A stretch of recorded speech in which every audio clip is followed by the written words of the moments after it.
Welcome back. This is Twitterati for week 4 of April. I'm Athel Campbell. I'm at PC and Creative. You forgot who she was there for a minute.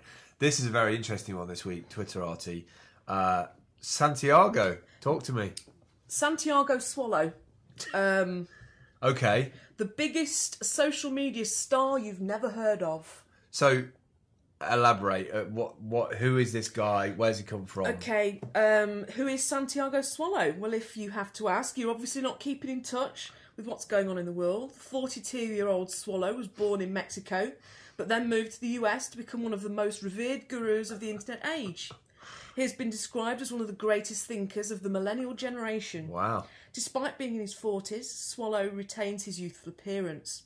His piercing eyes and blonde mullet lend to him to a member of Duran Duran. But don't be fooled, Swallow is a serious player in new media. His upcoming book is predicted to define a generation. He has wowed delegates with his speeches at TED and South by Southwest conferences. He has more than 85,000 followers on Twitter. But why would Twitter close the account of one of the most brilliant social media minds in the world? The fact that Santiago Swallow doesn't exist probably has something to do with it. I love this. I love this story. I sort of... What I really liked about it is it's a journalist who basically spent $68 creating this pseudo faux social media person. So this is Kevin Ashton. Right. Conceived the Internet of Things and the ideas of the Internet can be harnessed to enable communications with machines around us. So... and he's writing a book about it, isn't he? Yeah, about identity. I think what's good about this, and it's a long time coming, is that when you're in that circle of similar-minded people, when you go to South by and you're around those kind of people, it's kind of the people that I try and find in the crowd by not what they've done, who knows them, and who can validate who they are. Yeah. Because you will get people bump into you at South by and do all of that. You know, I'm a social media consultant, I'm a social media guru, I'm on Pinterest, I'm on Facebook, I'm on this, I'm on that. And, you know, they could be the next big thing, but you have no idea. And it's one thing I've been banging on about for years, is that as we move on into tablets and see-through screens and, you know, gesture-based controls, we're never going to know who these people really are. Well, he had his account suspended only after the article about the fact that Santiago Swallow was fake. But he actually had an influence score on Cred of 754 out of 1,000. Crazy. Which tells you, again, it shows you that sentiment technology, as it is numbers based. Yeah. Rather than social interaction based. And we have no real way of tracking that stuff. I mean, we can look at reports. I mean, we can look at reports on like BBC and CNN and all the things that were, you know, big established names that we know.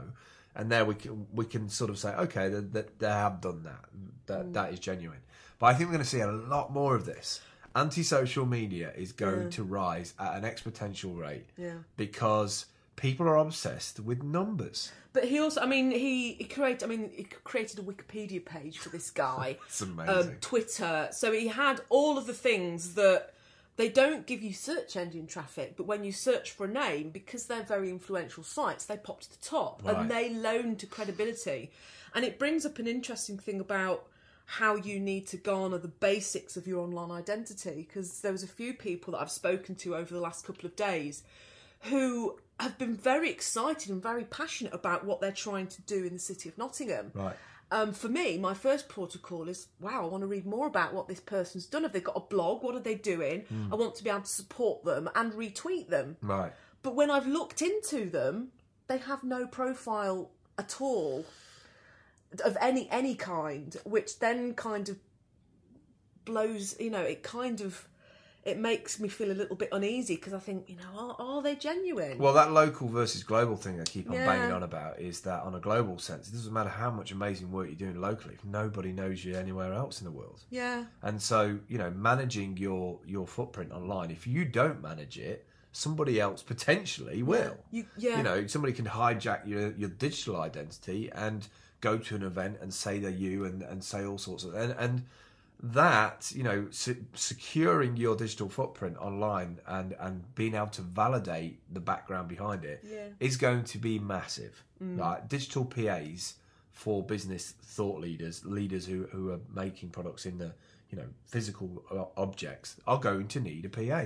Yeah. That's it for this week. We will catch up with you soon. Any questions, any feedback, any Santiagos out there that want to retweet to 85,000 people about our shows, go ahead. That would be awesome. See you later. Goodbye.